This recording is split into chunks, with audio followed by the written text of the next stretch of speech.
Hey guys, welcome back to my channel. तो आज के इस वीडियो में मैं आपको एक्सप्लेन करने वाली हूँ 2026 में ही मूवी गांधी टॉक्स। अब इससे पहले कि मैं इसका एक्सप्लेनेशन स्टार्ट करूँ, मैं आपको बता दूँ कि ये एक साइलेंट मूवी है। मतलब इसमें कोई भी एक्टर या एक्ट्रेस का कोई भी डायलॉग नहीं है। तो चलिए विदाउट वेस्टिंग टाइम मूवी का एक्सप्लेनेशन स्टार्ट करते हैं। तो मूवी स्टार्ट होती है मुंबई के एक चौल से, जहाँ रहता है माधव। एक्चुअली माधव वहाँ पर अपनी बीमार माँ के साथ रहता है, जो चल भी नहीं सकती थी, और इसी वजह से माधव को अपनी माँ का बहुत ज़्यादा ख्याल रखना पड़ता। वो खुद उन्हें बाथरूम वगैरह लेकर जाता, साथ ही उसे अपनी माँ को खुद अपने हाथों से खाना खिलाना पड़ता। एक्चुअली माधव के पापा बीएमसी में सफाई करने का काम करते थे, मगर एक दिन उन्हें अचानक से हार्ट अटैक आया, जिसकी वजह से उनकी मौत हो गई। अब माधव के पापा की जगह माधव को जॉब मिलने वाला था, और माधव को पूरा यकीन था कि जैसे उसे जॉब मिल जाएगा सारी प्रॉब्लम सॉल्व हो जाएगी। एक्चुअली माधव जिस रूम में रहता है उसके सामने ही एक गायत्री नाम की लड़की रहती है, जो भी माधव को पसंद करती है, और माधव भी उसे पसंद करता था।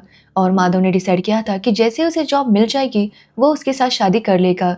अब यहाँ पर वो दोनों अक्सर इशारों में बातें किया करते। अब माधव ने पहले से ही सारी प्लानिंग करके रखी थी कि जैसे उसे जॉब मिलेगा वो पहली सैलरी में अपनी माँ का इलाज करेगा, जिसके बाद दूसरी सैलरी में वो गायत्री के लिए कुछ करेगा, और इस तरह से बाद में वो गायत्री से शादी कर लेगा। अब माधव की सारी प्लानिंग तो हो गई थी, लेकिन अभी तक उसे जॉब नहीं मिली थी, और माधव अब फाइनेंशियली बहुत ज़्यादा स्ट्रगल कर रहा था, क्योंकि उसके ऊपर बहुत ज़्यादा उधार हो गया था। यहाँ तक कि माधव और उसकी माँ के लिए जो टिफ़िन आता था, उस टिफ़िन वाले के भी पैसे पेंडिंग थे। इसलिए वो टिफ़िन वाला रोज़ माधव को कहता कि वो उसके पैसे क्लियर कर दे, बट अभी माधव के पास कुछ भी पैसे नहीं थे। साथ ही गायत्री भी माधव को बताती है कि उसकी माँ उसके लिए रिश्ते देख रही है। अब ये सुनने के बाद माधव उसे बीएमसी ऑफिस जाने की फाइल दिखाता है, जिसमें उसने सारे डॉक्यूमेंट्स रखे थे। ये देखकर गायत्री भी काफी खुश होती है, क्योंकि अब माधव को जॉब मिलने वाली थी, और जैसे उसे जॉब मिलेगी माधव आकर गायत्री के घर वालों से बात करेगा। जिसके बाद माधव बीएमसी ऑफिस जाता है और वहां पर अपनी फाइल दिखाता है। वो कुछ दिनों से नौकरी के लिए बार बार वहां पर आ रहा था। अब यहाँ पर माधव वेट कर रहा था, तब उसे पता चलता है कि एक्चुअली उसके काम को पेंडिंग में रखा गया था। और यहाँ पर माधव को पता चलता है कि जो लोग रिश्वत दे रहे थे उनका काम काफी जल्दी किया जा रहा था। यहाँ माधव किसी से बात करता है, तो वो एम्प्लॉय उसे बताता है कि अगर माधव को भी अपनी जॉब जल्दी चाहिए तो उसे 5 लाख रुपए की रिश्वत देनी होगी। अब ये सुनकर माधव काफी हैरान था, क्योंकि उसके पास तो इतने पैसे नहीं थे। तो फिर वो 5 लाख रुपए का बंदोबस्त कैसे करेगा, और अगर नहीं किया तो उसे जॉब नहीं मिलेगी। जिसके बाद हम बिल्डर मोहन को देखते हैं, जो कोर्ट आया था। एक्चुअली वो फाइनेंस कंपनीज के खिलाफ केस लड़ रहा था, जिन्होंने उसे लोन दिया था। बट उन फाइनेंस कंपनी का लॉयर मोहन के लॉयर से कहता है कि अगर वो केस हार जाएगा तो वो उसे 2 करोड़ रुपए देगा। जिस पर मोहन के लॉयर का कहना था कि वो 3 करोड़ लेने के बाद ही केस हारेगा। अब ये सुनने के बाद वो फाइनेंस कंपनी का लॉयर इसके लिए मान जाता है, जिसके बाद मोहन का लॉयर जानबूझकर केस हार जाता है, जिसकी वजह से मोहन को कहा जाता है कि उसे सारे पैसे चुकाने होंगे, और अगर मोहन के पास उतने पैसे नहीं है तो उसकी जो भी प्रॉपर्टी है उसका ऑक्शन किया जाएगा। अब ये सुनने के बाद मोहन पूरी तरह से टूट गया था। उसे बिल्कुल भी समझ नहीं आ रहा था कि आखिर ऐसा हो कैसे सकता है। तो वही हम महादेव को देखते हैं, जो भी बहुत ज्यादा अपसेट था। वो समझ नहीं पा रहा था कि वो इतने पैसों का बंदोबस्त कैसे करेगा। जिसके बाद जब वो बस लेकर घर जा रहा था, तो वो देखता है कि बस में मंगू नाम का चोर एक आदमी का वॉलेट चुरा रहा था। ये देखकर माधव उसे इशारों में धमकाता है कि वो उसे पकड़वा देगा। अब ये सुनने के बाद मंगू तुरंत उस वॉलेट को नीचे रखता है और उस आदमी से कहता है कि उसका वॉलेट नीचे गिर गया है, लेकिन जाते वक्त मंगू से वार्न करता है कि वो उसे आगे देख लेगा। जिसके बाद महादेव जब घर आता है तो देखता है कि उसके रूम की बिजली काट दी गई थी, क्योंकि माधव ने काफी टाइम से बिल नहीं भरा था। इसलिए माधव किसी और के यहाँ पर कनेक्शन जोड़ता है, ताकि वो बिजली की चोरी कर सके। अब महादेव गायत्री के साथ बाहर थोड़ा टाइम स्पेंड करता है, लेकिन वो बहुत ज्यादा परेशान था, क्योंकि उसकी हालत दिन ब दिन खराब हो रही थी। एक्चुअली खर्चे बढ़ रहे थे और इनकम कुछ भी नहीं था। साथ ही उसे टिफिन वाले ने भी कह दिया था कि अगर अब उसे पैसे नहीं मिले तो वो टिफिन में खाना नहीं भेजेगा, जिसकी वजह से महादेव बहुत ज्यादा परेशान था, बट वो कुछ भी कर नहीं सकता था। अब एक दिन जब महादेव कहीं जा रहा था, तो वो मंगू को देखता है, जो कि पैसे गिन रहा था। अब जैसे मंगू माधव को देखता है, वो उसे सारे वॉलेट दिखाने लगता है जो कि आज उसने लूटे थे। जो देखकर महादेव को काफी बुरा लगता है कि एक चोर के पास इतने सारे पैसे हैं और उसके जैसे ईमानदार आदमी के पास कुछ भी नहीं है। वो समझ गया था कि पैसों का लाइफ में कितना ज्यादा इंपॉर्टेंस होता है, इसलिए अब महादेव को भी पैसे चाहिए थे। जिसके बाद हम मोहन को देखते हैं, जो कि शराब के नशे में पूरी तरह से डूब गया था। यहाँ पर हमें मोहन की फैमिली के बारे में बताया जाता है। एक्चुअली मोहन की वाइफ और बेटी प्लेन क्रैश में मारे गए थे। जिसके बाद मोहन अपनी माँ से बहुत प्यार करता था, लेकिन एक दिन उन्हें भी हार्ट अटैक आया और उनकी मौत हो गई। और मोहन ने अपनी माँ के प्यार में ही एक नया प्रोजेक्ट शुरू किया था जिस बिल्डिंग का नाम था मदर टच। लेकिन बाद में उस बिल्डिंग में आग लग गई जिसकी वजह से बहुत ज़्यादा नुकसान हुआ। अब मोहन ने इंश्योरेंस क्लेम करने की कोशिश की, लेकिन इंश्योरेंस वालों ने ये मैन मेड डिजास्टर है बताकर इस क्लेम को रिजेक्ट कर दिया। जिसके बाद इन्वेस्टर्स ने भी मोहन से अपने पैसे वापस मांगे। एक्चुअली सरकार ने इसके ऊपर इंक्वायरी बिठा दी थी और इसकी इंक्वायरी खुद सेंट्रल मिनिस्टर कर रहा था, जिसकी वजह से कोई भी इसमें इन्वेस्ट करना नहीं चाहता था। और इसी वजह से मोहन की हालत अब खराब हो गई थी। वो पूरी तरह से बैंकरप्ट हो गया था। इसलिए वो अपने सारे सर्वेंट्स को काम से निकाल देता है और उन्हें कुछ पैसे देता है ताकि उन्हें अगला काम मिलने तक उनकी मदद हो सके।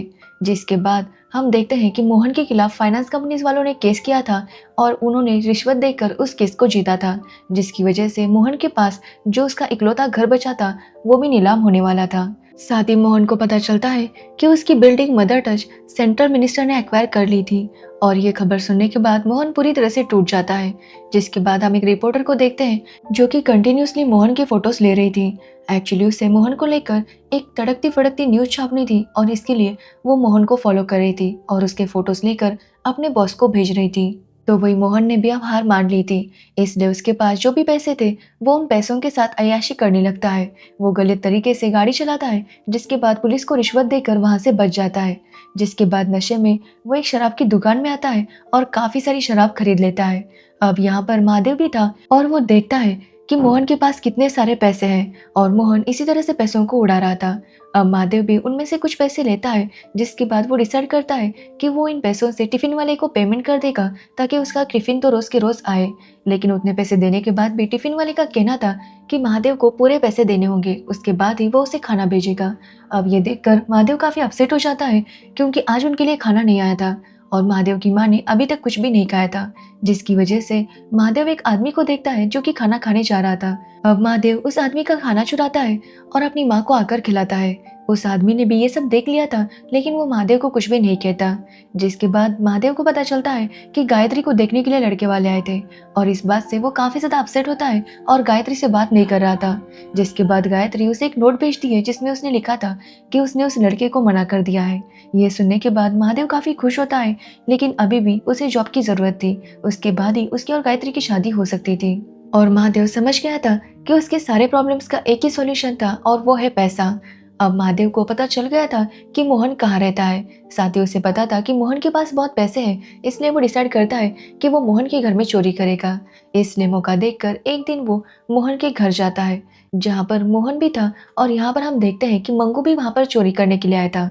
लेकिन इस सब के बारे में गायत्री को पता चलता है क्योंकि महादेव जब चोरी की प्लानिंग कर रहा था तो उसने एक पेपर पर लिखा था जिसे गायत्री पढ़ लेती है और वो इस बात से काफी अपसेट थी।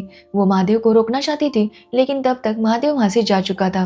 तो वही महादेव सबसे पहले एक गरीब आदमी की साइकिल चुराता है और उसी से मोहन के घर जाता है। जिसके बाद वो छुपकर उसके घर में घुस जाता है और तलाशी लेने लगता है। तो वही मंगू ने भी मोहन के वॉचमैन को बेहोश कर दिया था और इस तरह से वो घर में घुस कर आया था। जिसके बाद वो तीनों ही अलग अलग रूम में थे, मतलब एक रूम में महादेव था, एक रूम में मोहन और एक रूम में मंगू। तो वही हम मोहन को देखते हैं जो शराब की बोतल्स की कैप में ड्रिल से होल करके उसमें मोमबत्ती लगा रहा था। अब वो ऐसा क्यों कर रहा था इसके बारे में हमें बाद में पता चल जाएगा। साथ ही हमें पता चलता है कि मोहन की जो बिल्डिंग में आग लगी थी वो सेंट्रल मिनिस्टर ने ही करवाई थी। एक्चुअली उसे वो बिल्डिंग चाहिए थी और इसी वजह से उसने खुद ही बाकी लोगों को रिश्वत देकर उस बिल्डिंग में आग लगाई। जिसके बाद उन लोगों को डरा धमका कर मोहन के खिलाफ ही गवाही देने के लिए कहा ताकि मोहन पूरी तरह से फंस जाए और वो सेंट्रल मिनिस्टर उसकी बिल्डिंग को हथिया सके। अब मोहन जब इसी सब बारे में सोच रहा था कि तभी उसे लगता है कि शायद उसके घर में कोई है, इसलिए वो बाहर जाकर वॉचमैन को आवाज देता है। तो वहां पर मंगू वॉचमैन बनकर छुप गया था, मतलब उसने मंकी कैप लगाई थी जिसकी वजह से मोहन पहचान नहीं पाता कि ये उसका वॉचमैन नहीं बल्कि मंगू है। वो उसे कुछ पैसे देता है और वहां से जाने के लिए कहता है। तभी हम महादेव को देखते हैं जो कि मोहन के रूम में आता है और वहां पर उसे मोहन का एक लेटर मिलता है और ये देखकर उसे समझ आता है कि एक्चुअली मोहन आज रात अपने घर को आग लगाकर खुद को खत्म करने वाला था क्योंकि कल इस घर की नीलामी थी। और ये देखकर महादेव काफी हैरान था, बट अभी उसे पैसों की जरूरत थी इसलिए वो हर जगह पैसे ढूंढने लगता है। अब वहां पर जो भी लैपटॉप वगैरह था उसे महादेव चुरा लेता है, जिसके बाद वो पैसों को ढूंढने लगता है क्योंकि उसके लिए अब सबसे ज्यादा इंपॉर्टेंट पैसे ही थे। जिसके बाद हम मंगू को भी देखते हैं जो कि एक दूसरे रूम में तलाशी ले रहा था। तभी वहां पर मोहन का दोस्त आता है जो कि इंस्पेक्टर है और वो अपने साथ एक लाश लेकर आया था। और यहाँ पर हम मोहन का सारा प्लान समझ जाते हैं। एक्चुअली मोहन अपने घर में आग लगाने वाला था और यहाँ पर एक दूसरी बॉडी को रखने वाला था, ताकि जब घर को आग लगे तो सबको ऐसा ही लगे कि मोहन की जान जा चुकी है।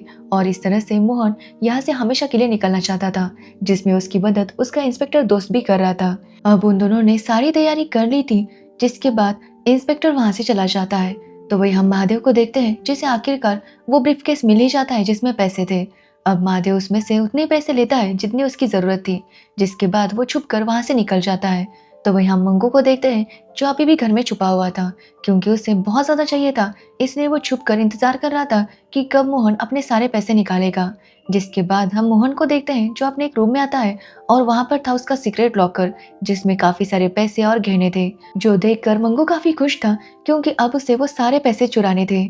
जिसके बाद हम मोहन को देखते हैं, जो इन सारे पैसों को बैग में भरता है, जिसके बाद तुरंत वहां से निकल जाता है, जिसकी वजह से मंगू ही बस उस घर में था। तो वही हम महादेव को देखते हैं, जो कि पैसे लेकर जब घर आता है तो गायत्री उसका इंतजार कर रही थी।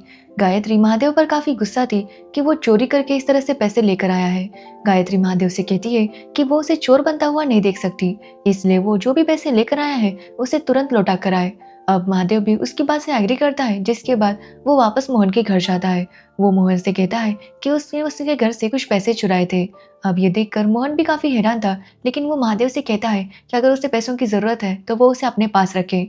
लेकिन महादेव मना कर देता है और उसके पैसे लौटाकर वो वापस आता है। जिसके बाद हम देखते हैं कि मोहन भी अपने घर से निकल चुका था और उसके घर में आग लग जाती है, जो देखकर मंगू भी काफी डर जाता है और वहां से बाहर निकलने की कोशिश करता है, लेकिन उसे काफी ज्यादा चोट आई थी।